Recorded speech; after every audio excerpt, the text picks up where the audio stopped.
Bienvenue dans notre formation sur les annulations de commandes et l'état du compte. Les annulations de commandes font partie intégrante de presque toutes les opérations de vente et se produisent pour diverses raisons.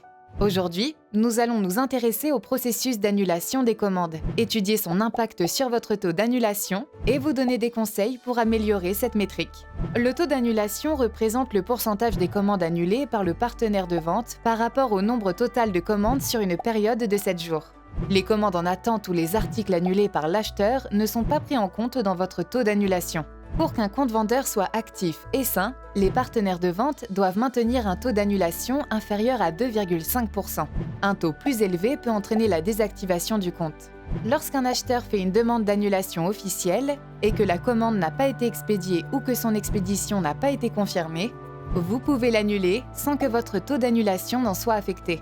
Vous serez informé de toutes les demandes d'annulation officielles par email, sur votre API et dans Seller Central dans vos rapports de commande et sur la page « Gérer les commandes ». Il peut arriver que vous deviez procéder à une annulation pour des raisons liées à votre offre. Cela peut arriver. Cependant, il est important d'annuler le moins de commandes possible, car celles effectuées par le partenaire de vente ont un impact négatif sur votre taux d'annulation. Pour annuler une commande, ouvrez le menu principal de Seller Central. Placez votre curseur sur « Commandes » et sélectionnez « Gérer les commandes ».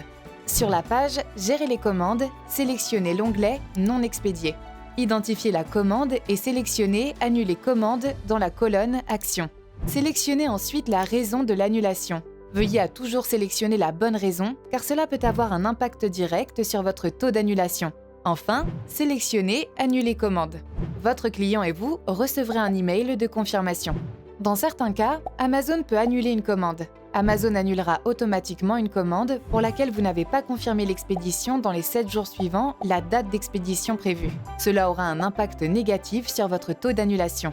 Amazon annule également les commandes lorsque le client est identifié comme frauduleux ou que son mode de paiement ne peut être vérifié. Cela n'aura pas d'impact sur votre taux d'annulation. Pour consulter votre taux d'annulation, ouvrez le menu principal de Seller Central.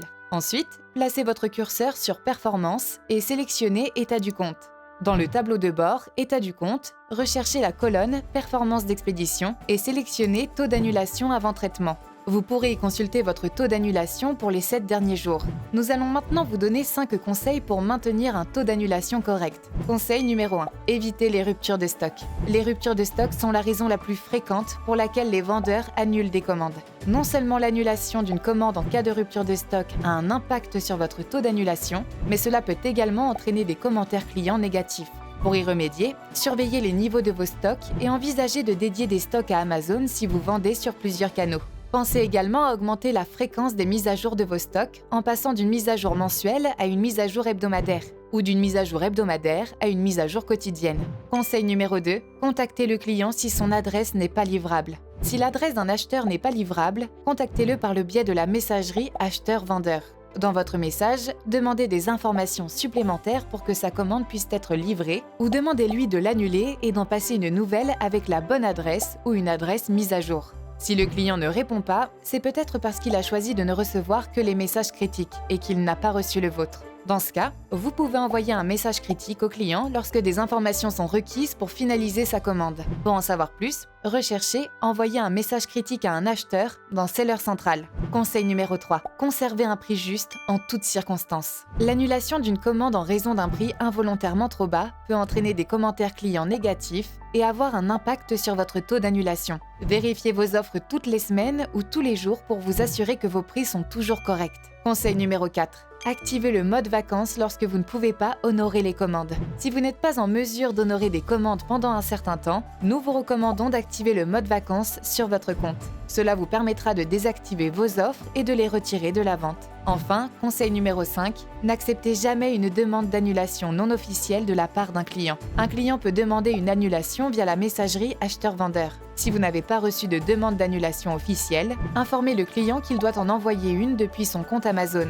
S'il n'envoie jamais de demande officielle, expédiez la commande dans les délais et conseillez-lui d'effectuer un retour une fois la commande reçue. Pour plus d'informations sur les informations présentées dans ce module, recherchez « Annulation de commande » dans Seller Central. Ceci conclut notre formation sur les annulations de commandes et l'état du compte. Merci et bonne vente sur Amazon Store.